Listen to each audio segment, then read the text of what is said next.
Okay, so I want to thank everybody for taking the time to join us today. I just want to note that this is a live stream and it is on Facebook.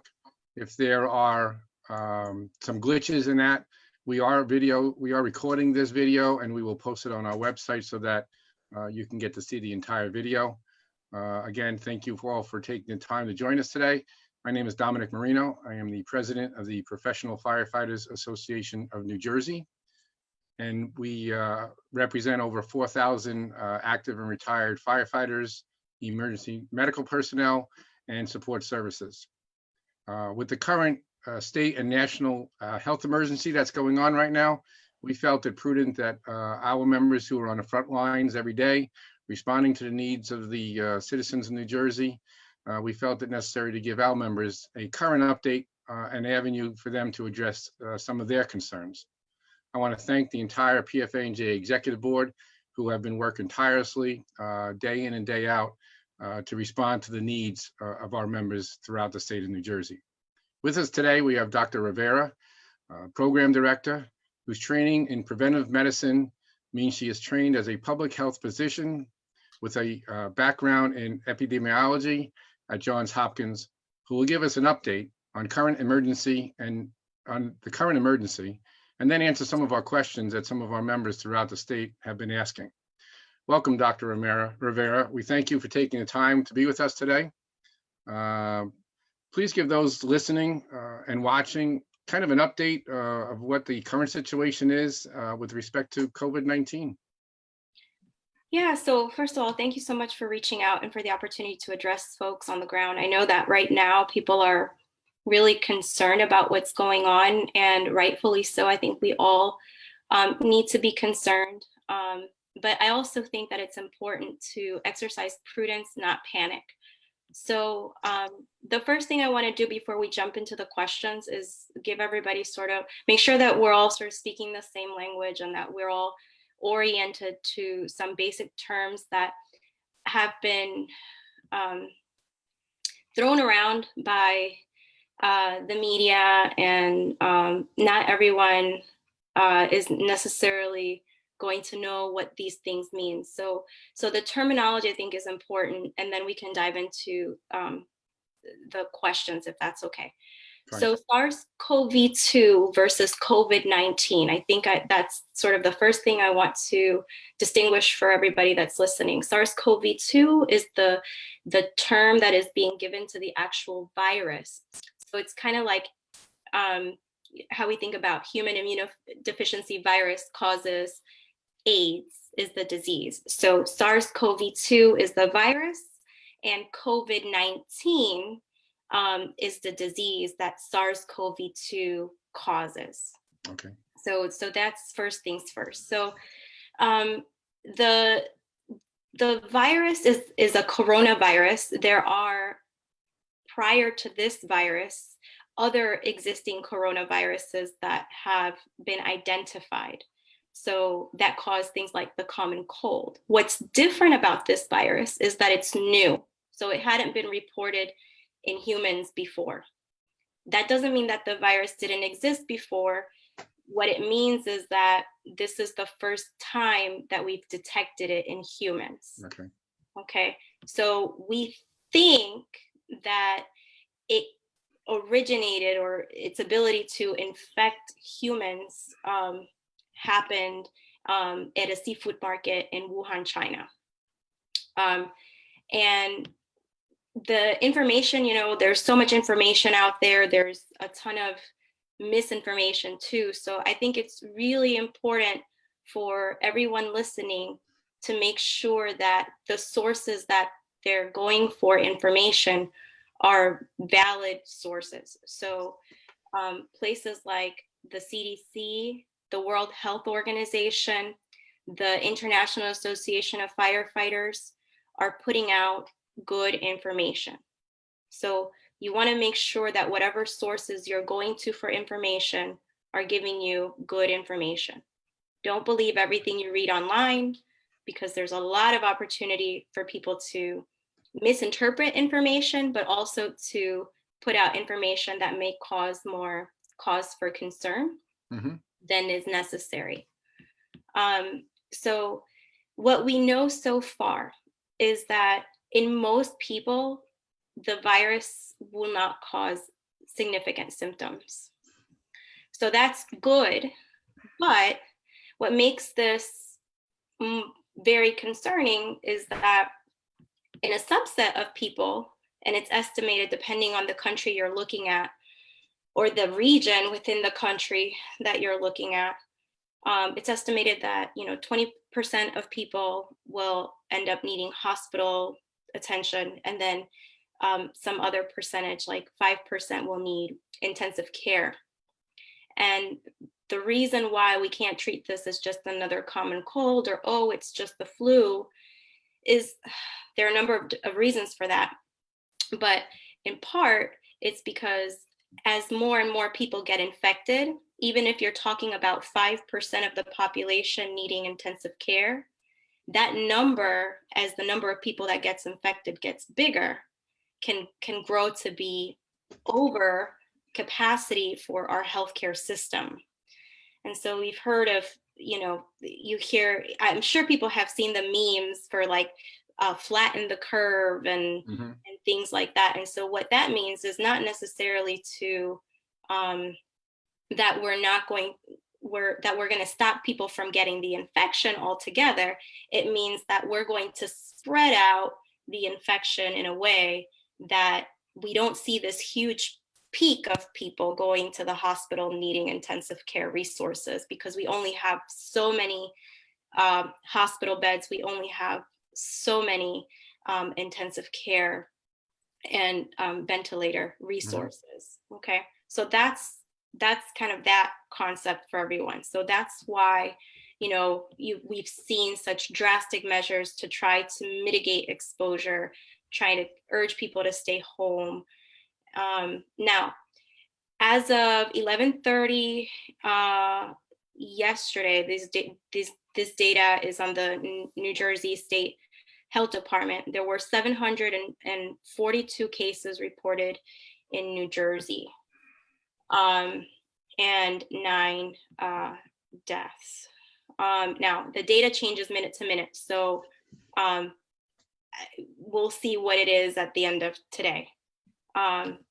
What we hope to see eventually is we won't have as many new cases, and that's how we'll know that we're kind of on the other side of that peak, if you will, that I'm sure people have seen when we talk about flatten the curve. So I think those were sort of the key points I wanted to bring up. If you think of anything else, please feel free to ask. And I think we can jump into the questions if that works for you guys. Okay, I appreciate that overview, and I'm sure that with the governor talking now, I'm sure those numbers for New Jersey have most likely changed, and we'll get those when we're done here. Again, thank you. We do have a couple of questions, and they're popping up, so I'll read them. I'll go from there. From IFF Local 2983, Rob Beatty, he's asking, what is the likelihood we have already been exposed and infected with only mild symptoms that have already passed? I mean, how do we determine, if we're not being tested, how do we know if we were exposed or not? Thank you, Mr. Beatty, for that question. So it's really difficult to know whether you've already, been exposed or even infected if you haven't been tested. And I think that's one of the biggest challenges that we have, is our ability to detect actual disease. I'm sure you guys have heard that there's been a shortage of test kits, and there's been a shortage of protective equipment, and I think that does impair our ability to fight back, if you will.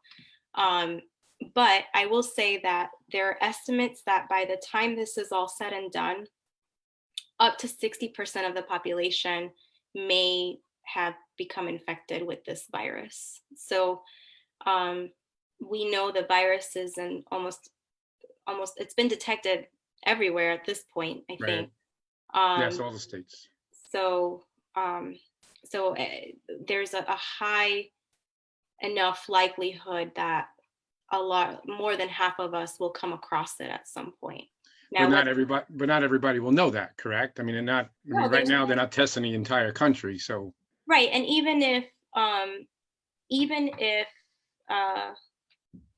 we had enough testing available, it wouldn't necessarily mean that everyone would get tested, right? There would still be criteria to determine whether individuals should get tested or not. Because with any test, whether it was a test for SARS-CoV-2 or for something else, you have criteria to be able to give that test to somebody, because no test is perfect. So there are concepts like sensitivity, which speaks to the ability of a test to detect disease, and specificity, the ability of a test to detect the absence of disease, that come into play. So we want to minimize the number of people who think they have the disease and don't have the disease. And so we have criteria to try to give the disease to people who really should get it. But right now we've been really limited in the people who can get the disease to only giving it to very specific groups.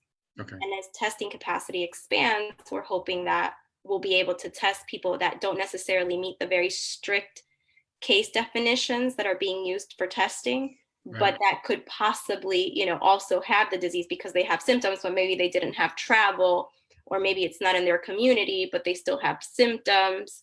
So there's definitely room for improvement, but that doesn't necessarily mean that we're going to test everybody in the community for it. Right. Appreciate that. Another question from Chuck Brown from Local 2616 and Chris Reed from Local 3592. Are diabetic and asthmatic members who are healthy and on medication at a higher risk, or have different complications? Does it affect it differently? So there's a lot for us to learn still about the way the virus sort of affects people. But what we do know is that the individuals who seem to have sort of the proportion of individuals who end up needing intensive care resources has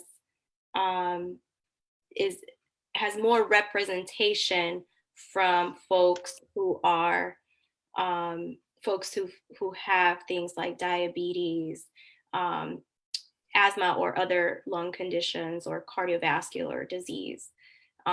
That doesn't mean that if you have these things, you're going to end up in the ICU. No, that's not what I'm saying. What I'm saying is that if you look at the numbers, if you will, the proportion of people who have more or if you were going to have a complication, when I say complication, it could be just, ending up in intensive care or in the hospital or having a more severe course of disease. It tends to be people who have these comorbid conditions like diabetes, asthma, and also individuals who are older, with the highest risk being for individuals who are over the age of 85. But maybe some of you guys have seen the recommendations that individuals over 60 are considered sort of in that higher risk group. So now is a very good time for everyone to be compliant with their medications and to exercise good measures of caution, like staying home if possible, to minimize the risk of exposure to the extent possible. The best thing we can do is not get it, regardless of whether we have any underlying condition and regardless of our age. Okay, thank you. From Local 2040, Mike Finelli is asking, can the virus be contracted multiple times? Can a person who had the virus catch it again, and if they're in their household? Or is it a slow recovery and multiple people infected in the same household? Are there any indications of that? Yeah, so that's a really good question. So technically, yes, the virus could be contracted multiple times. Think of it like any other cold, if you will. Well, I don't want to make that comparison. Hold on, let me back up.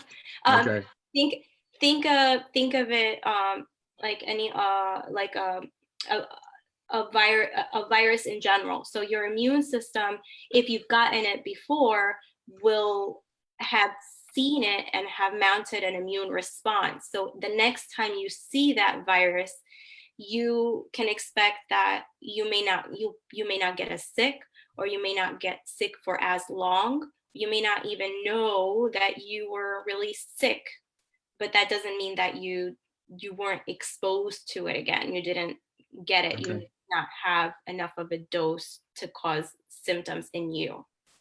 Okay. Um, so yes, and hopefully, the virus will not will your immune system will mount a response that doesn't allow the virus to really get you as sick. Okay, understood. Thank you very much. Again, from local 2040, Bruce Stevens is asking, how long is it spreadable or contagious? News reports said, I think yesterday, now it may be up to 4 weeks. Is there any word on that? Yeah, so what I've seen so far is that the recommendation is still the 14 days that we've all sort of become familiar with now. Right. So I would just be very careful of where you're getting the information, because the news is going to report different things, and they may not be um, they may not it may not be as scientifically sound, or it may not have been yet peer reviewed, so it may not have been accepted by the scientific community. And a good example of this is the reports about ibuprofen, where I think the French health minister had put out a tweet about ibuprofen and worsening COVID-19 symptoms. And I think the World Health Organization then, send out an alert. But then recently, I think yesterday or the day before, they sent out another alert saying, no, we don't yet have enough information to validate this. So it's really important to be skeptical of anything you hear, and to, if at all possible, go onto the CDC website and try to confirm from different outlets that have reputable information posted. Okay. Thank you. From again, from 2040, Tom Kelly is asking, what are the effects of the virus on children, like from newborn to teenagers? Is there any difference happening out there that we're not being made, not that we're not being made aware of, but that we're not hearing about? We're just trying to see if there's a different effect there. So I was reading something yesterday that individuals less than 19 years old tend to have a fairly asymptomatic, or sort of not as an eventful course as individuals who are older than 19 years old. Now, that being said, children had not been as much of a concern, because there have been reports that it's much milder disease in children. But I caution folks that infants, those less than 1, would still be considered higher risk, just because they're less than 1, and a lot of times they're not. They haven't mounted. They don't have the same immune responses that adults would have. There was, I think, one report of a 13-month-old who had to be hospitalized and had respiratory distress, but that child survived and was fine. And so uh, they tend to have a much lighter course um, as a whole, but that doesn't mean that that they cannot have bad outcomes too. And we're still learning about this virus, so I think it's really important to exercise caution regardless of your age group. If anything, because those of us who are in the lower risk groups can serve as carriers. So we may have an infection, we may inadvertently carry it to someone else and then propagate the virus spread. Okay, thank you. Another question from Pete Nowak from Local 1064. When our members are responding, what should they be looking at? What's the usual order of presentation of symptoms? Fever, cough, and then breathing, or a combination? How do we best determine what the best course is for our members when they are responding to a patient that could possibly be infected or carrying it? That's a great question. So a couple of things with this. The symptoms that are most commonly reported are fever, cough, and then in some situations, trouble breathing. It appears that individuals tend to, if they have this virus and they develop disease, they tend to get worse right at around the second week of having symptoms.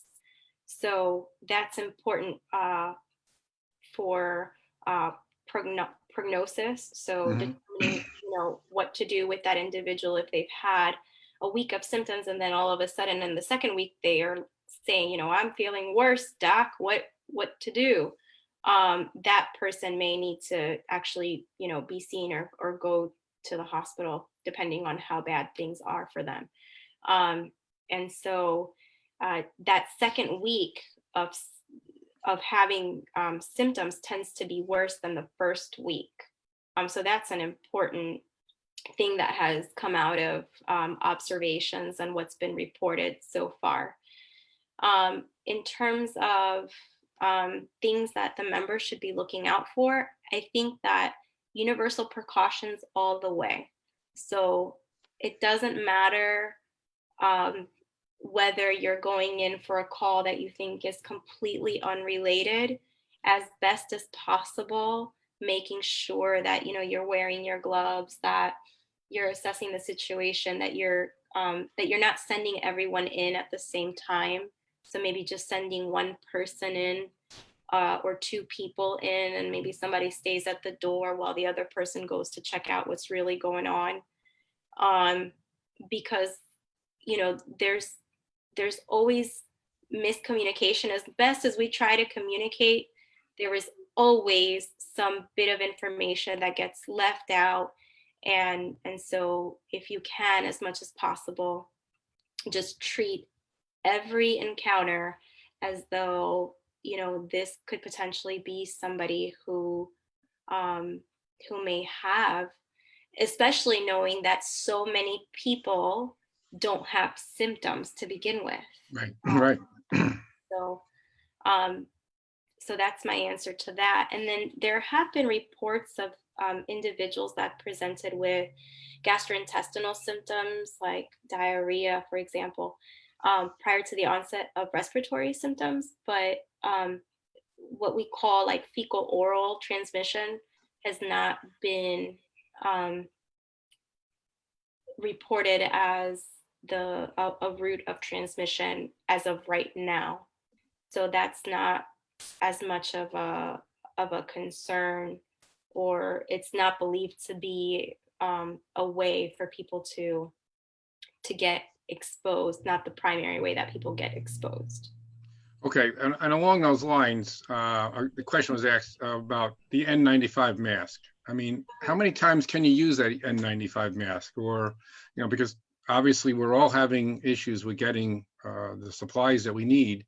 How many times can you use them more than once? And, what is considered one use on an N95?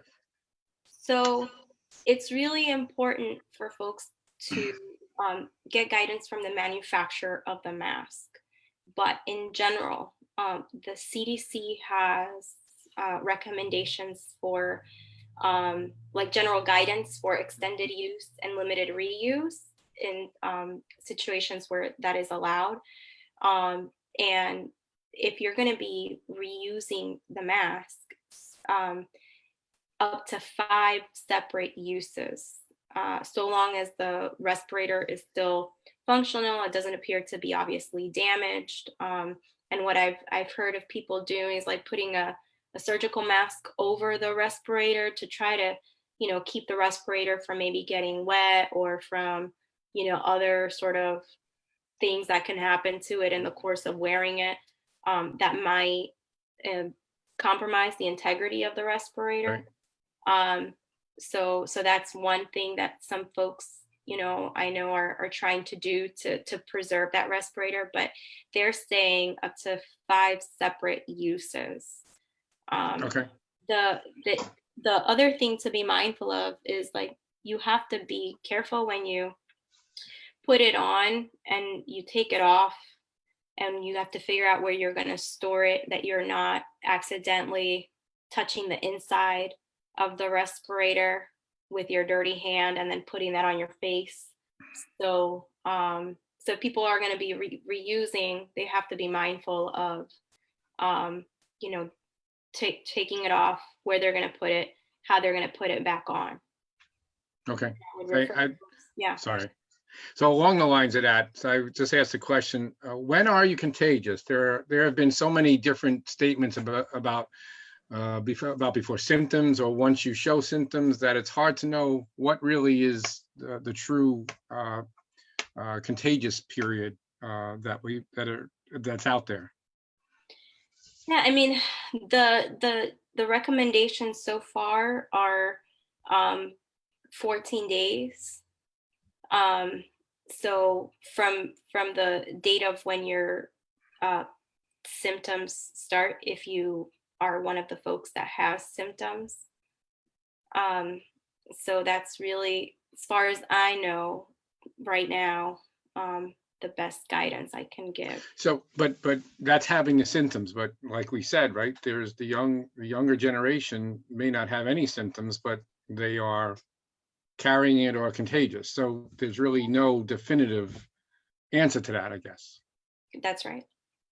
Okay. And that's, I guess, the anxiety that most are having out there, because there is that unknown. So thank you.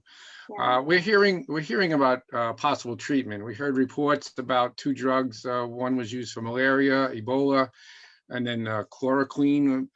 We're hearing a lot of different things, and some of it sounds really positive. I was wondering if you can give us any information on that. Yeah. So actually, I was looking into this more. So there are actually, let me see here. I'm looking at a table right now. 1, 2, 3, 4, 5, 6, 7 drugs that have been sort of mentioned as potentially being able to help treat COVID-19. And chloroquine is one of them. It's an anti-malarial medication that has been widely used and prescribed for many years. There is another medication called remdesivir, which I know is currently being studied, that has been mentioned. I think probably it's the one that I've heard of being mentioned the most and the longest on the state side. I know there is a medication called Actemra that has been approved for use on COVID-19 in China. And so it'll be interesting to see, if those recommendations are adopted here. But there are a total of 7 medications. 5 of them are currently being tested. One of them being that Actemra has been approved in China. And then there's one more that is expected to begin being tested, or trials are expected to start. So there is some good news there potentially, but at this point, I wouldn't necessarily. I'm not recommending that anyone starts to call their doctors to ask for these medications, because some of these medications are used to treat patients that have things like rheumatoid arthritis and other conditions. So we don't want to have a situation where patients who regularly take these medications for their chronic conditions can no longer have access to them because people are, asking for them or hoarding them, without, really having enough evidence to say that these are to be used for COVID-19. Okay, thank you. Why is this different than the flu? With the flu's been around, and you hear the stories. It's killed many people over the years. Why is this virus different than the flu today? That's a really good question. And so it's not, I've heard people say, oh, it's just like the flu. And I may have even said that at one point in the beginning. But it's not. And there are a couple of reasons for that. One, it's new. So that means that we don't have the benefit of our population having been exposed to this virus before. Mm-hmm. So this is the first time that all of our immune systems are looking at this virus and figuring out what to do with it. In addition to that, so we don't have sort of the benefit of like the immunity that we get after getting a virus generally. If, for example, this was just another virus that we were used to seeing every year, like the flu. Number two, we don't have a vaccine like we have for the flu. And so, that's another sort of barrier to our ability to fight it off. And number three, this virus appears to have very good ability to spread in the community, in part because there are people who have it and don't know they have it, and we don't necessarily have testing for it. So we don't have the ability to really be able to detect all, or at least most, of the cases that are out there. And so if you end up with large numbers of people that have the virus, even though most people are not having symptoms, the percentage of people that do have symptoms, even though it's a small, when you say, okay, 80% of people, just to play a numbers game, let's say 100 people, 100's a fairly easy number to work with. Let's say 100 people, right, got it.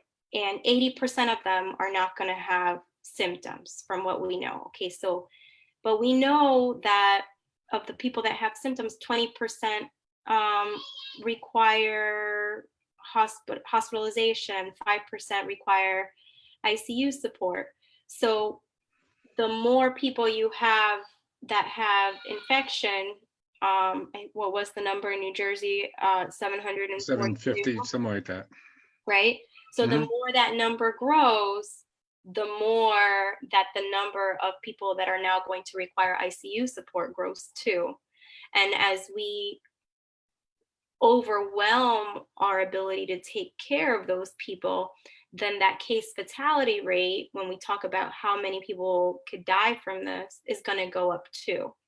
And we've seen that in China, where Wuhan had a higher number of cases and a higher number of fatalities. And it's believed that the reason why they had more people die is because their hospitals just couldn't handle all the people that were coming in. Okay. There was something about, is there a blood type? Is a person's blood type giving that they get the virus less, or there is more maybe an immunity to it? Has that been discussed at all? I've seen reports of that. I think there was a family in New Jersey actually that had unfortunately lost a couple of people in that family, and that definitely has been sort of talked about, but I'm not aware of anything Okay. to sort of substantiate that, there's a definitive susceptibility that we Okay. need Yeah. to point to. There is a family, and so far 4 members have passed away, and there's others that are critical. So maybe there is something to that, and that will come out after they work on those individuals. So thank you. I have a couple more questions. I know your time is valuable, but I have a couple more questions. This is the start of allergy season. What precautions or actions can be taken to identify the different symptoms, right? They probably can almost mirror each other. What would your suggestion be on that, so we're not confusing or mixing them up? Yeah, absolutely. That's a really good question. It can be really hard to know if you're coming down with some virus or if it's your allergies acting up.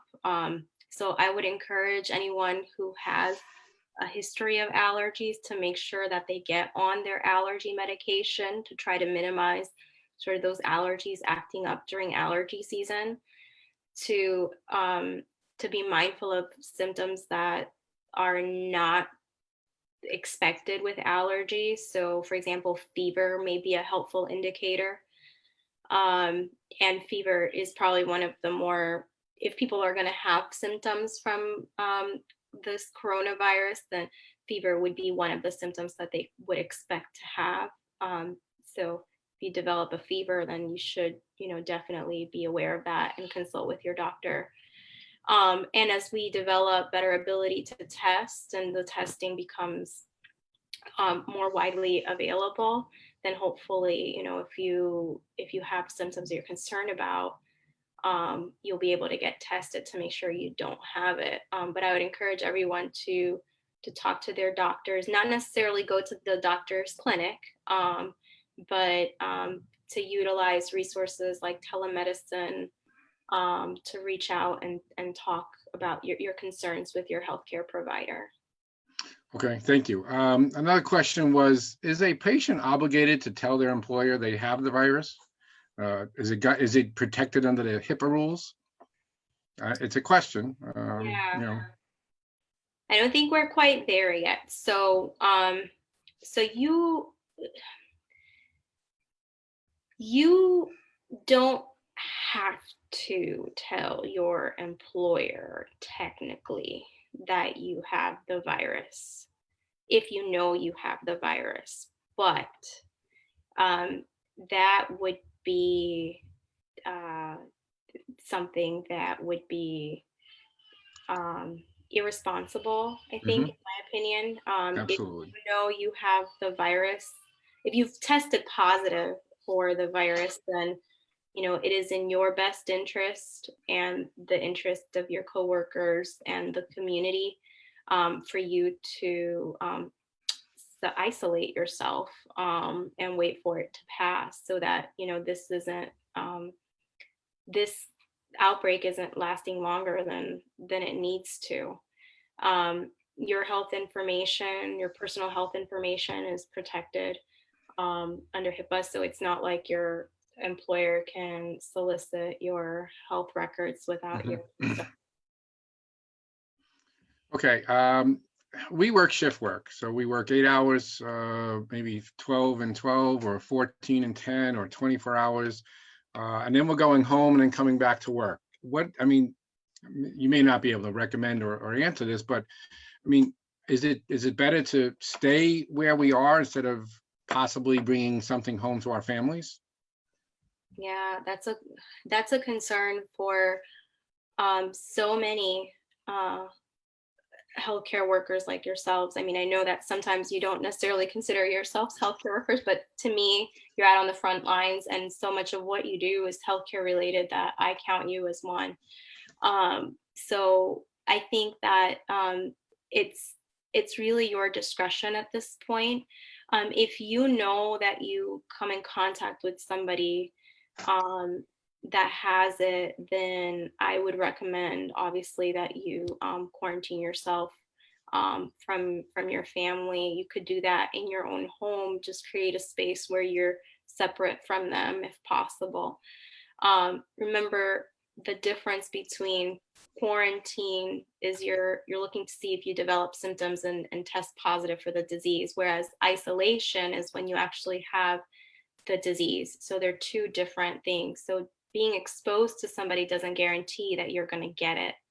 So quarantine is out of an abundance of caution. Okay.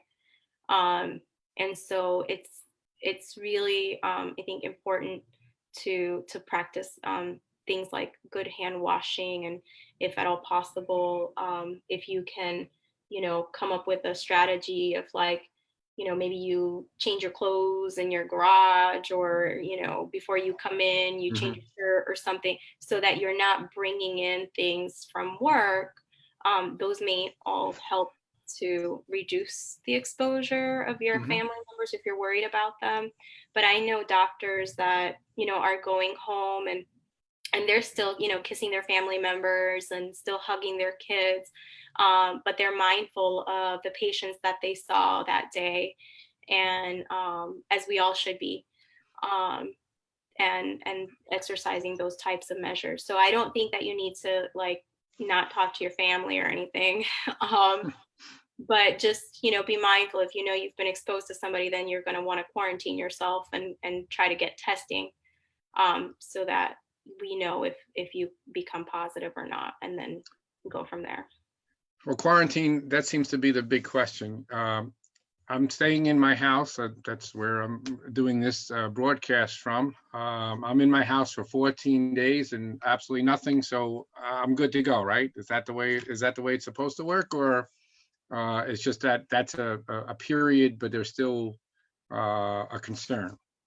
So um, so the CDC has really helpful guidance on return to work if you are if you think you might have COVID-19, um, or or have tested positive for it. So if you have symptoms consistent with it, um, or have a positive test, and there are three different criteria that you have to meet.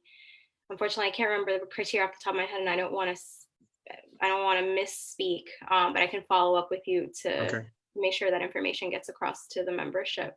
So, and then the IAFF is going to be coming up with a checklist for folks to be able to follow some general guidance on return to work also.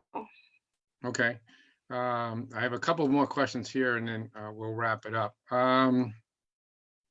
Some of them I'm just going through that have been sent in, so bear with me here. Yeah. Um, I guess there was a talk, or you know how things go when there's so many different things going on.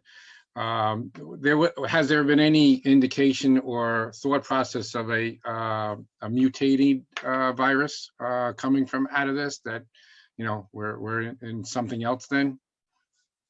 Yeah, so that's a really good question. So all viruses have the ability to change certain um, characteristics as they get transmitted from person to person. So I don't want to, cause any type of um, panic, but it is possible that the virus, especially because there's regionality to this to some extent. Hmm. So as the virus gets transmitted from person to person in different areas across the world, there may be slight differences in the virus that develop over time as it jumps from one person to the next.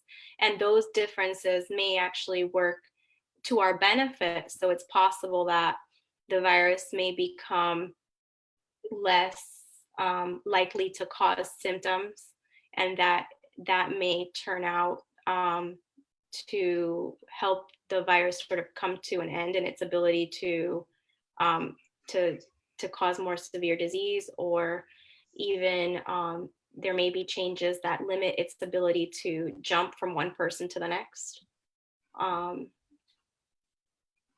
Okay, the immune system. I mean, if the testing, does the test give if your system, you had it and you now no longer have it, is there any test that's going to say that, yeah, you were exposed or you did have it, but you're immune to it? I mean, you know what I'm saying? Yeah.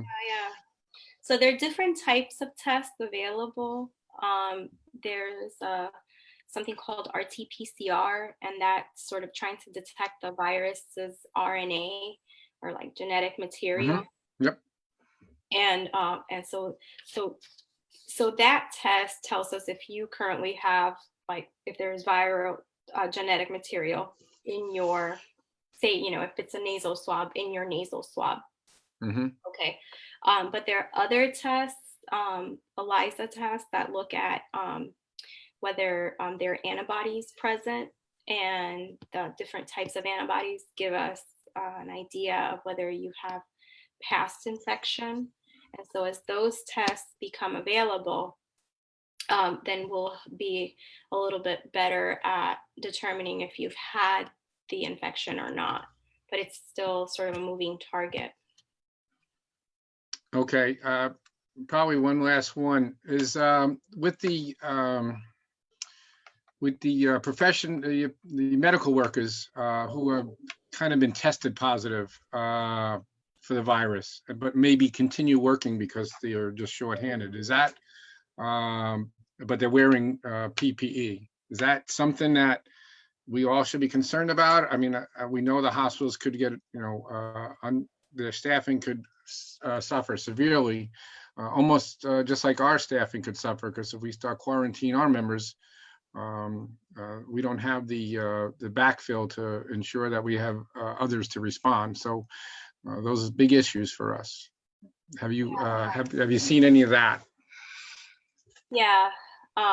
So I am in a number of groups, social media groups, and then some of my colleagues and friends. They all share these concerns, and there's a lot of variation in what hospitals are doing across the country. And unfortunately, there are areas and places where people are being asked to work when they really shouldn't be working. But I would discourage that type of practice. I personally would not. And I think a lot of people are very concerned about this, and rightfully so. It's not appropriate to have folks who have the disease out there working. I think, but Understood. I mean, and I appreciate your comments. If a family member is quarantined, and there's 3 other people or 3 other members of that family in that house, do they then also quarantine so that they're all living in 4 different rooms, so that or the other 3 go about their business while the one is quarantined and just normal living around the house? What should we do? yeah, so some general guidance would be, it depends on the reason. So if everyone is quarantined because they came in contact with somebody who is known to have COVID-19, that means that they are waiting to see if they develop the disease, and trying to sort of limit those individuals who came in contact with somebody who has the disease from going out and exposing others. So that doesn't mean that those people have the disease. So so that's one thing. So if, let's say, I was at work and I I know that one of my patients tested for COVID-19. Then I would tell my husband and to basically, hey, I'm gonna, I'm gonna do my thing. I'm gonna be in this room and I'm gonna, use this bathroom, or if you happen to have, a separate room or area Mhm. in your home. So that way you're minimizing your ability to expose your other family members if you were to develop the disease, because we still don't know if you are actually going to develop disease. You may never get disease, right? So again, it's out of an abundance of caution.